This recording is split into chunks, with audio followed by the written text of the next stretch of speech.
hope you're having a good day. I'm going to answer today the second half of the questions you guys asked me.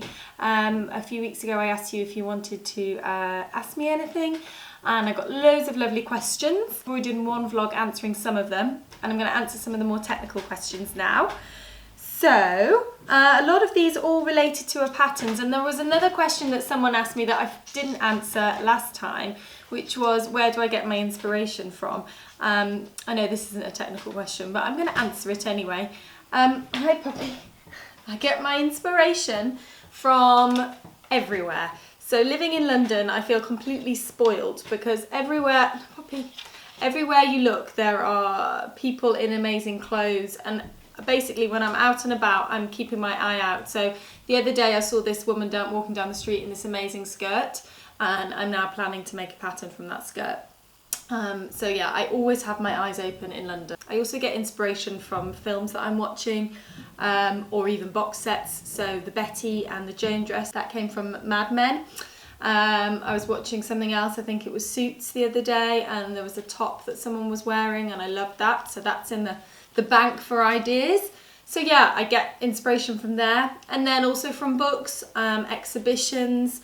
I go to a lot of exhibitions, so vintage clothes exhibitions, that sort of thing, and also vintage shops. I go there and I see things, or I look online. So basically loads of different places, and also there's also like what's in the shops currently, what items of clothes I have in my wardrobe that I really like and I want to copy. So it's basically lots of things from lots of different places. I hope that answers your question. Anyway, moving on to the more technical ones. So Cecilia Child, she's asked about our cami top and how she loves to wear knits, and wondered how she would adapt that to a knit fabric. Well, I think it'll be quite easy. I've not done this yet, and I'm going to have a go at it and then let you know. I'll try and test it out, but don't hold your breath because it could be a while. I've got quite a lot of things that I've got to sew at the moment. So what I would do though, I think, is I wouldn't bother with the facing. So I'd probably bind the neckline and the armholes. What I'm worried most is about the neckline is quite wide, and it will also stretch quite a lot, I think. So I might tape that. So using a cotton tape or a fine ribbon, and stitch that on so it keeps its shape. Otherwise it could stretch and distort out of shape. So if you stitch that onto the bodice neckline first, around the front and around the back, and then create a little binding by cutting a strip of jersey, maybe about 4 centimeters wide, fold it in half, stitch that on, and then tuck it in and then top stitch around. That might work quite nicely. I wouldn't think you need to change any of the fit issues. Obviously, if you want to make it tighter, you could. You don't need to worry about things not working if you took in the side seams, because on a knit fabric, that's fine. So you could just take in the side seams. I'd finish the hem in the same way. The armholes, probably I'd bind those as well, just like I did the neckline. But yeah, it should be relatively simple. I would recommend choosing something like a Roma Ponte first to try it out. So something with a two-way stretch, nothing too thin or too stretchy, because that might be quite tricky as your first one. But I hope that is a success, and love to see it if you do try it out. So share it with us, and I will put it on my list of things to have a go at. Miss Poppy 84 said, I love Sew It Vintage, but I miss how much fabric I need for each project. So actually that is included in the book. It's just you've got to work it out yourself. And on page 19, there is a chapter under cutting guidelines and fabric allowance here. So for the garment projects, you'll need to calculate your own fabric allowance.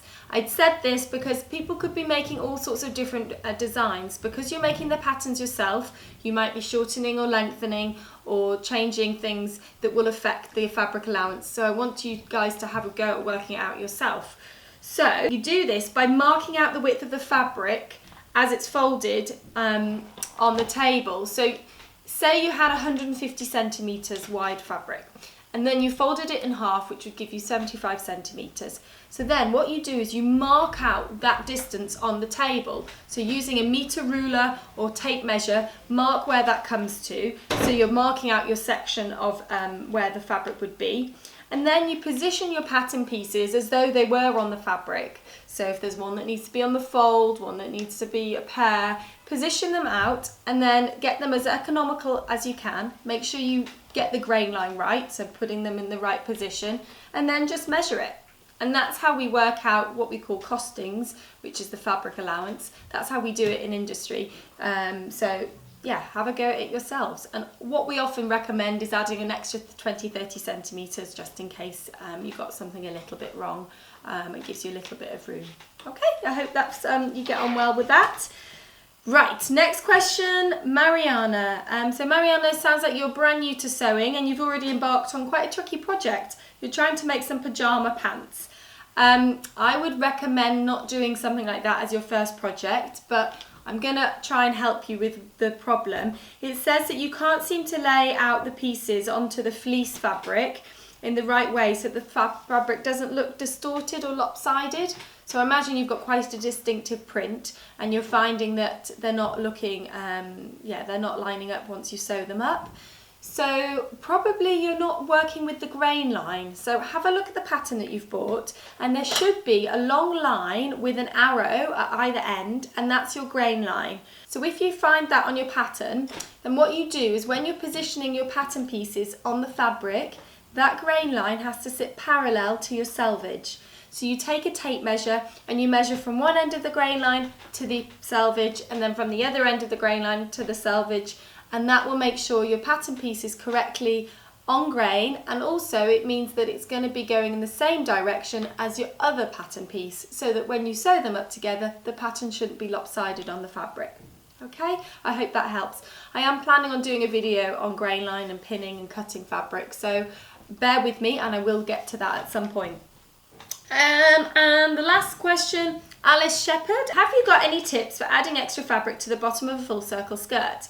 So it sounds like, Alice, that you have got a skirt that you haven't got enough fabric to make it as long as you want, or maybe you just want a design feature of adding an extra band at the bottom. What you have to do is you have to create a pattern piece for that follows the hem shape of the existing skirt. So take your front skirt piece, lay it on a piece of paper and trace off that hem shape on the bottom. Then you can move the pattern piece out of the way and then mark down in regular intervals from that line the amount that you want to lengthen the skirt, or the amount that you want the band to be. And then make sure you add a seam allowance for joining it to the bottom of the skirt. That's what you would do. So you've got now a shaped band piece. Now, as long as your back skirt pieces, when they're stitched together, are the same shape as the front skirt, you can use that for both front and back bands.